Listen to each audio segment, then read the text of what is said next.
दोस्तों नमस्कार, स्वागत है आप सबका एक और नए वीडियो में। आज का ये वीडियो खासकर स्पेशली उन लोगों के लिए है जिनका 2003 की एसआईआर सूची में नाम नहीं है। तो चलिए जानते हैं कि अगर आपका नाम 2003 की एसआईआर सूची में नहीं है तो फिर आपको इस फॉर्म को कैसे भरना होगा। देखो, सबसे पहले फॉर्म को भरने से पहले आप लोग एक काम ये ज़रूर कर लेना कि 2003 की एसआईआर सूची को आप लोग डाउनलोड ज़रूर कर लेना।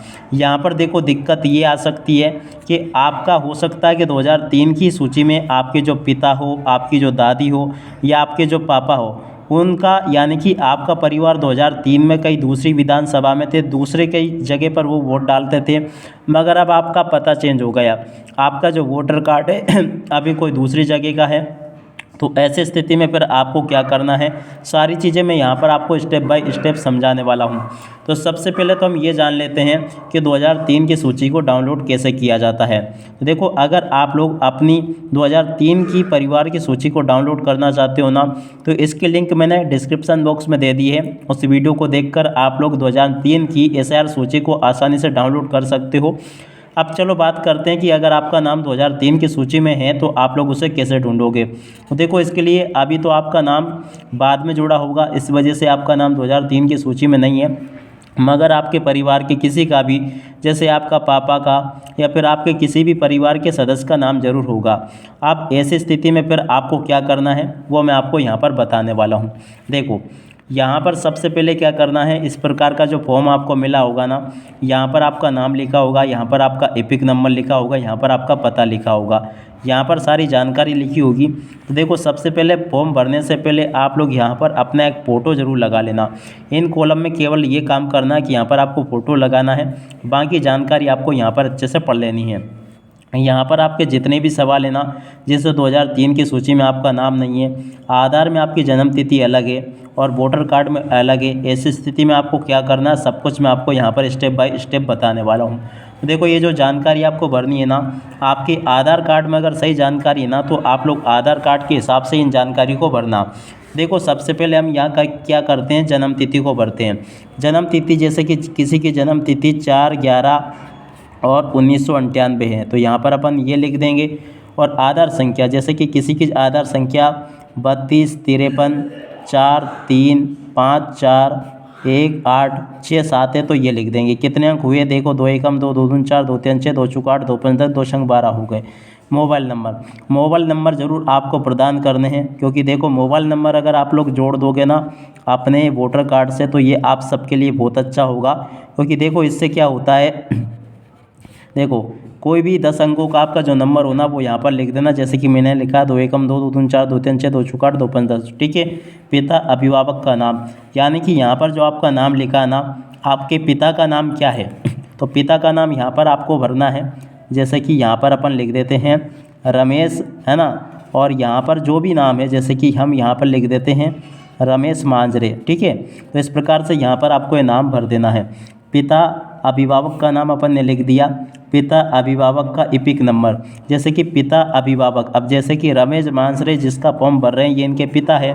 तो देखो, जब आपका इस प्रकार का गणना प्रपत्र आया ना, तो इनका भी गणना प्रपत्र आपके पास में होगा, तो उनके गणना प्रपत्र में देखना यहाँ पर इपिक नंबर लिखा होगा।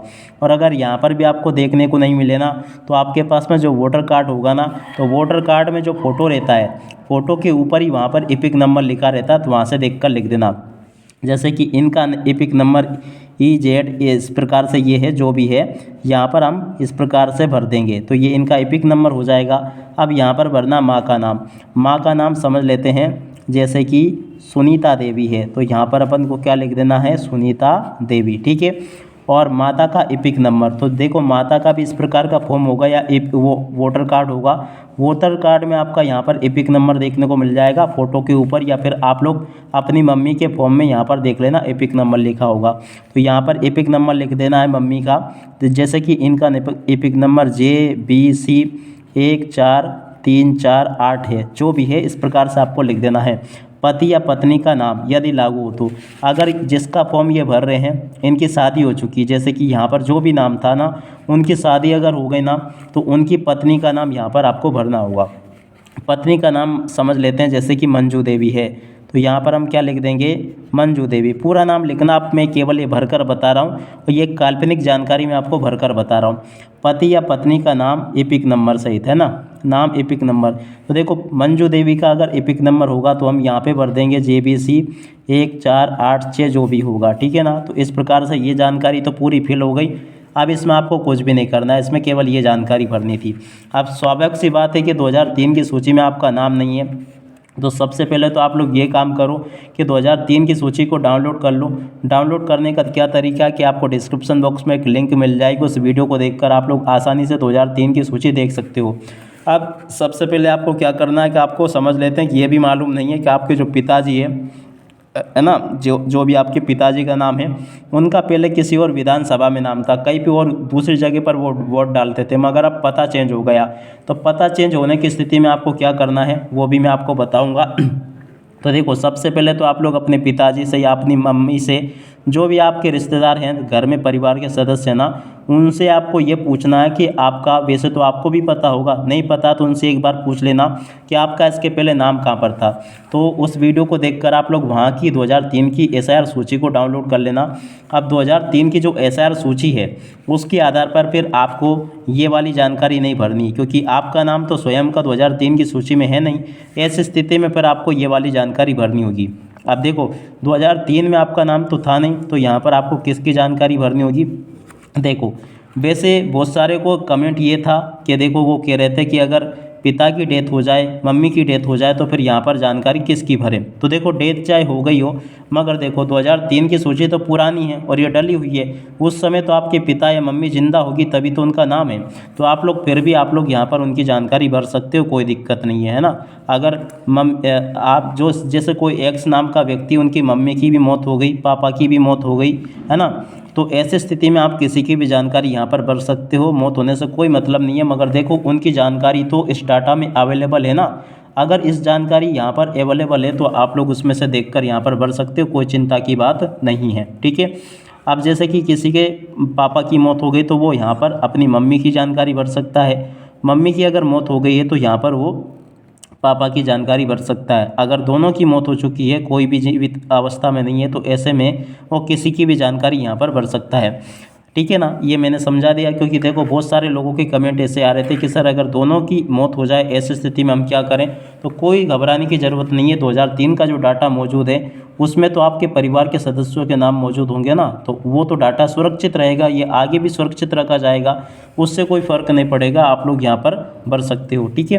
तो यहाँ पर जैसे कि आपके पिता हैं रमेश मांजरे, इनका 2003 की सूची में नाम है, तो यहाँ पर हम क्या लिख देंगे, रमेश मांजरे, ठीक है ना। आप अपने हिसाब से जानकारी को भरना है, केवल मैं एक उदाहरण के तौर पर भरकर बता रहा हूँ। अब जैसे कि रमेश मांजरे का जो एपिक नंबर है वो ये था, ठीक है ना। यहाँ से अपन भरते हैं, जैसे कि ये EZ और उसके बाद में 4343 था, ठीक है, ये भर दिया। अब रिश्तेदार का नाम, बहुत सारे लोग इसमें कंफ्यूज होते हैं कि इसमें किसका नाम आएगा। तो देखो, इसमें किसका नाम आएगा, देखो ये जिसका भी नाम है ये इनके पिता है, इनके पिता की जानकारी हमने यहाँ भरी, इनका एपिक नंबर भरा। रिश्तेदार में क्या आएगा, अब ये जो रमेश मांजरे हैं इनके पिता का नाम आएगा, ठीक है ना। तो पिता का नाम कौन है, जैसे कि इनका नाम सुरेश था, ये किसके पिता हैं, सुरेश मांजरे, ठीक है ना। तो यहाँ पर हमने ये जानकारी भर दी। अब देखो, सुरेश मांजरे इनके क्या लगेंगे, दादा लगेंगे। तो सबसे पहले आप लोग देख लें कि जिस व्यक्ति का फॉर्म है ना, ये इनके पिता का नाम, ये इनका एपिक नंबर और ये इनके दादा पिता का नाम। ये रमेश के कौन हुए, दादा। सुरेश रमेश के क्या है, पिता है, सॉरी, ठीक है ना, याद रखना। तो ये क्या हो गए, ये रमेश है और रमेश के पिता कौन है, सुरेश है। रिश्ता, तो देखो इनका रिश्ता क्या बनेगा, तो देखो ये पिता का रिश्ता बनेगा, तो पितापन ने लिख दिया। अब जिला, ज़िले में आपको क्या जानकारी भरनी है कि रमेश मांजरे उस समय कौन से ज़िला में दर्ज थे। मान लेते हैं कि ज़िला कौन सा था, कोई सा भी ज़िला हो, ठीक है। जैसे हम लिख देते हैं यहाँ पर कि इनका पहले नाम बालाघाट ज़िले में था, तो बालाघाट लिख दिया। राज्य का नाम लिख दिया, तो यहाँ पर अपन लिख देंगे मध्य प्रदेश में था, मध्य प्रदेश पूरा लिख देना। विधानसभा क्षेत्र की संख्या, विधानसभा क्षेत्र का नाम लिख देना, यहाँ पे जो भी विधानसभा क्षेत्र है उसका नाम यहाँ पर आ जाएगा। विधानसभा संख्या आप लोग यहाँ पर 1 3 जो भी है, भाग संख्या जैसे 74 है, क्रम संख्या जो भी है 23 है, इस प्रकार से भर देना। यहाँ पर आपके विधानसभा का नाम आ जाएगा। तो सारी जानकारी आपको इस प्रकार से भर देनी है। बस ये मेन जानकारी, एक तो ये भरनी है और एक ये भरनी है, बस हो गया काम आपका। तो इस प्रकार से इसके बाद में यहाँ पर आपको सिग्नेचर कर देने हैं और ये फॉर्म आपको सबमिट कर देना है। तो आशा करता हूँ कि ये वीडियो आप सब लोगों के लिए काफ़ी हेल्पफुल रहेगा। अब इसी के साथ में इस वीडियो को यहीं पर पूरा करते हैं। नमस्कार, जय हिंद, जय भारत।